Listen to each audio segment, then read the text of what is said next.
Hi, I'm Robert Tolby, and today I'm talking about what gay culture is and isn't. Much of what we would call gay culture is just black culture rebranded, and because members of the LGBTQ community are divided along lines of race and socioeconomic status, wealthy, non-black queer people really can't take credit for much of the language and fashion used by black queer folks. But that doesn't stop them from trying. Now, I don't want to start any drama, but many non-black LGBTQ folks have been using the fact that they're part of the community to justify their appropriation of black culture. So let's talk about that, shall we? Nikita Dragun, you're probably watching this right now because you're subscribed to this channel. Let's have a talk. I'm not going to drag you. Twitter has more than handled that already. I just want to dismantle some misconceptions that you and many others have about LGBTQ or gay culture. I'm going to try to speak from my personal experience with gay culture and try to put into words what makes people so uncomfortable when a privileged person like myself does the kinds of things you did this week. So, what did you do this week? For those of you who haven't heard, Nikita Dragun released a new song, and the marketing campaign for it was, I'm gonna be honest, disastrous. It began with starting rumors about various men who have allegedly been with her, and culminated in these two story posts with profanity covering the faces of trans icons who have passed away, and somewhere in between she told black rapper Asian Doll that cis women like her get inspiration for their fashion and culture from trans women. In response to this, she got a DM saying that it was in fact black women that gave trans women and gay people culture. She replied, no, black trans women and black gay people gave the culture. The post set people off. Twitter was flooded with tweets claiming Nikita Dragun said that black women did not influence gay culture and that all black women appropriate their style from gay people. But we both read her post. That's not exactly what she said. In fact, taken at face value, what she said rings true, that black trans women and black gay people created gay culture. So what was so problematic about that statement in context? The problem is, she's implying that because she is trans, in all caps, and part of the gay community, she lays claim to this culture created by black, trans, and gay people, and she deserves credit for the work of her trans sisters when cis women copy her. Not only is this false, but as I will explain, the idea that gay and trans people have a shared and unified culture extricable from black culture, in my opinion, is incorrect. But why? I propose that the idea of a unified gay culture belonging to everyone in the community is flawed, because there is no unified gay community. This is not to say that there was never unity amongst queer people, because at one point there was. For a long period of time, gay people were concentrated in certain neighborhoods and only went to certain stores, clubs, and bars. Historically, there were entire districts of underprivileged gay people from all walks of life who found unity in living together in these places. In his book, There Goes the Gayborhood, Amin Ghaziani, associate professor of sociology at the University of British Columbia, argues that as time went on, these neighborhoods began to get fuzzy around the edges, as society became more accepting of gay people, and straight people started moving into these neighborhoods, resulting in a kind of straight gentrification of them. His research indicates that the attitude of many gay people today is that orientation is declining in its significance. It does not affect everyday life. Post-gays feel almost ethnically straight, and they assume they can live almost anywhere in the city, since all of it resembles a gayborhood of sorts. Of course, acceptance has limits, and there's still a place for gay safe spaces, as Ghaziani points out. But we romanticize what it was like to live in these neighborhoods and be in these safe spaces.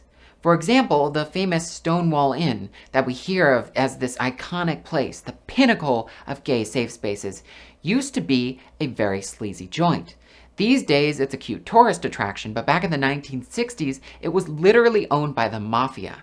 The quote from the book about being ethnically straight resonates with me so much. Watching shows like RuPaul's Drag Race makes me feel disconnected from the community.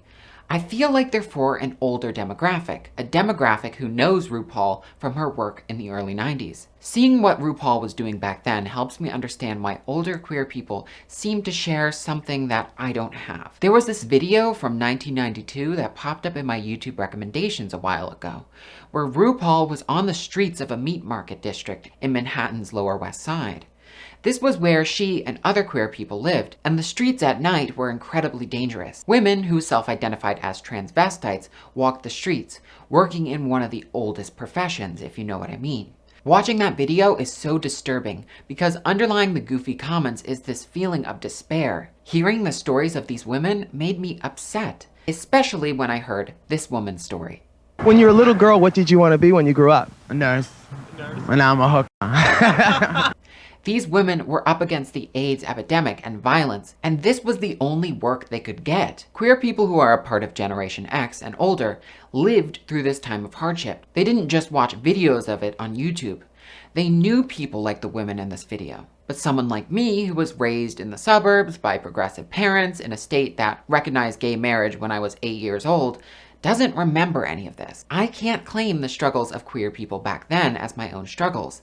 This is why I feel ethnically straight, because I have no connection to these people whatsoever. While I can't speak for Nikita Dragun, who is a woman of a very different ethnic background who grew up in a different state, I'd imagine she doesn't remember any of this either, as she's only 5 years older than me. While it's hard being a trans woman of any upbringing, she too was raised by progressive parents. The area where she grew up in is pretty well-to-do, with the median income of its residents being over $129,000. Nikita Dragun has no doubt faced discrimination as a woman of color and faced prejudice for being trans, especially as a trans woman on the internet with a massive following. But as a young, privileged person, I see her in a different way than I see the women in the RuPaul video. She's an influencer who has made millions of dollars across her different revenue streams, and she doesn't have to hop in a stranger's car for $10 to make ends meet. She doesn't live in a gayborhood either. She lives alongside a bunch of straight TikTok guys in a wealthy area. I wonder whether she shares the same feelings of being disconnected with older queer people and the kind of ballroom culture we see on shows like RuPaul's Drag Race and in documentaries like Paris is Burning. I can see why she wants to connect with these women like Venus Extravaganza, and I think that's incredibly important. I understand that she has every right to be part of gay and trans culture, but it appears that what she thinks is gay and trans culture is actually just looks and hairstyles created by Black women. And there is the problem. Nikita Dragun has a long history of being accused of blackfishing. Now, this is out of my area of expertise, so I can't give any in-depth commentary on it. I'm too white for that. But I'll run through what are just facts really quickly.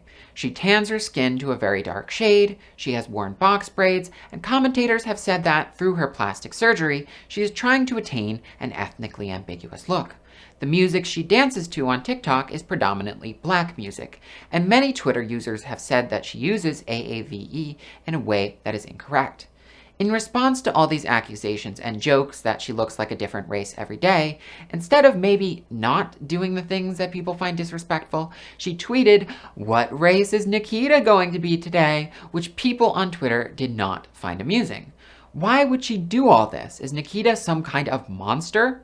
She could be. I don't know her personally. But I always think there's many possible explanations for someone's behavior. Either she is doing all this controversial stuff in order to trend on Twitter every day, which I hope is not the case, or she thinks she has a stake in the culture she appropriates. That post on her story, the one that says trans and gay people created the looks and styles she wears, seems to indicate the latter might be true. For some reason, a lot of people think of the LGBTQ community and the Black community as two separate things, as if queer Black people don't exist. I'm not an expert on intersectionality, so I can't say why that is, but the effect of that thinking is very clear. The influence that Black people or queer people have on what we would call gay culture is thought of as having to come from either or, and not an overlap of the two. This is why the idea that Black trans and cis women contributed a lot to fashion and culture is so polarizing. Some people say it was Black women who created X fashion look, while others say it was Black trans women who created the look, and in the process of arguing, everyone forgets that Black trans women are Black women. They're one and the same. However, Nikita Dragun is only seeing the transgender identity of these Black women. This might be why she feels she can wear these looks, because she thinks trans people in general created them, not trans Black women and cis Black women. She believes these looks belong to her because of her trans identity, when they don't. I want to make it clear that her possible misconceptions do not excuse what some have called culture vulture behavior. I hope she thinks carefully about the decisions she's making, and she needs to really listen to criticism and understand that she's not just being canceled. People are trying to educate her.